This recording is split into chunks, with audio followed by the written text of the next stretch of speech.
وفاقی شرعی عدالت کے حالیہ فیصلے کے مطابق خواجہ سرا خود کو مرد یا عورت نہیں کہلوا سکتے. اسی طرح وہ اپنی جنس بھی تبدیل نہیں کرا سکتے. جنس وہی رہ سکتی ہے جو پیدائش کے وقت تھی. اسی فیصلے کے خلاف خواجہ سراؤں کی نمائندہ تنظیموں نے سپریم کورٹ جانے کا اعلان کیا ہے. Trans action alliance Khyber Pakhtunkhwa کے سربراہ فرزانہ ریاض نے وفاقی شرعی عدالت کے فیصلے پر اپنی گہری تشویش کا اظہار کیا ہے. حقوق تو اس معاشرے میں اگر اسلام کی طرف جائیں تو وہ ایک جانور کا بھی ہے. جب ہم نے اپنا پہچان بنایا تو کہتے کہ نہیں آپ کا پہچان تو یہ نہیں ہے, آپ کا پہچان تو مردوں والی ہے. تو انہوں نے تو ہمارا حق ہی چھین لیا بالکل. اب ہمارا پہچان مرد سے ہوگا یا عورت سے ہوگا, یہ شریعت عدالت نے فیصلہ سنا دیا کہ ان کو مرد کے لسٹ میں شامل کر دو.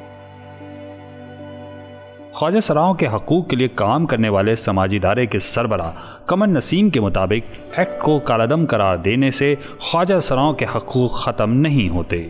قریباً جس وقت یہ قانون بن رہا تھا تو 12 ایسے دنیا کے اندر ممالک تھے, اور اس کے علاوہ اس وقت 16 دنیا کے اندر صرف ایسے ممالک ہیں جو لوگوں کو سیلف پرسیوڈ یعنی اپنی جنس کا تعین خود کرنے کا حق دیتے ہیں. اس قانون کے بعد خواجہ سراؤں کے حقوق ختم نہیں ہو جاتے, کیونکہ خود اس فیصلے کے اندر بھی لکھا ہے کہ خواجہ سراؤں ان تمام حقوق کے حقدار ہیں جو آئین پاکستان دیتا ہے. یقیناً اس کے لیے کوئی اور طریقہ جو ہے وہ ڈیوائز کرنے کی بات کی جائے گی, یعنی اگر میڈیکل اور سائیکولوجیکل ٹیسٹ کے مطابق ہوگا اور اس کی اگر تشخیص کے بعد لوگوں کو خواجہ سرا قرار دینے کی بات ہوگی تو ہم یہی یقینی بنانے کے لیے کوشش کریں گے کہ وہ پروسیس جو ہے وہ بائسڈ نہ ہو, وہ پروسیس جو ہے وہ میڈیکل ایسا نہ ہو کہ کسی کا جو تشخص ہے یا جو ان کی آئیڈینٹی ہے اس کو نقصان پہنچے اور وہ انسیف فیل کریں. اس سلسلے میں قانونی ماہرین کی رائے بھی توجہ طلب ہے. دیکھیں ریلیف تو ان کو کافی زیادہ ملتا تھا. اس میں زیادہ تر وہ کیسز آتے تھے جس میں لوگ آتے تھے کہ میں بالکل ایک مرد ہوں, یا ان کے فیشل ہیئر آئے ہوتے تھے, ہارمونل چینجز ان میں آئے ہوتے تھے, ان کی باڈی وہ ہوتی عورت تھی, بایولوجیکلی وہ عورت ہوتی تھی لیکن ان میں سب کچھ مرد کے ہوتے تھے. تو پھر ہم سول کورٹ جاتے, ان کے لیے ہم آرڈرز لیتے کہ یہ بالکل ایک آدمی کی طرح رہ رہی ہیں, صرف بایولوجیکلی یہ عورت ہیں, باقی ان کی جتنے بھی ایک آدمی کے فیچرز ہوتے ہیں وہ ان میں موجود ہیں.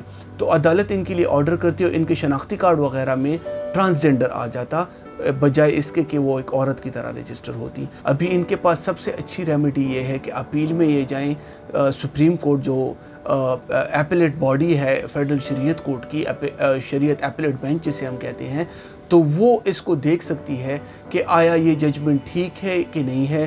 خواجہ سرا ماہی گل کا کہنا ہے کہ اس قانون کے حوالے سے غلط فہمیاں پیدا کی گئیں. ہم اسلامی تعلیمات کے خلاف نہیں ہیں. اس قانون کے ذریعے ہم نے اپنی ایک پہچان بنائی جو ہم سے چھینی جا رہی ہے. نہ سندھ کے خواجہ سراؤں کو اس میں انوالو کیا گیا, نہ خیبر پختونخوا کے, نہ بلوچستان کے, اور آپ نے جو ہے وہ خود ہی بیٹھ کے اس کا فیصلہ سنا دیا. آپ سنا سکتے ہیں کیونکہ آپ عدالت میں بیٹھے ہیں, لیکن مسترد کرنے کا حق ہمارے پاس بھی ہے کیونکہ ہم اپنے حقوق کے لیے پھر بھی آواز اٹھائیں گے. آپ مجھے بتائیں کہ اپنے لیے حق مانگنا کون سی جرم کی بات ہے؟ اگر میں تعلیم کا حق مانگتی ہوں اپنی کمیونٹی کے لیے تو یہ کہاں کا جرم ہے؟ اگر میں ان کے لیے نوکری کا حق مانگتی ہوں تو یہ کہاں کا جرم ہے؟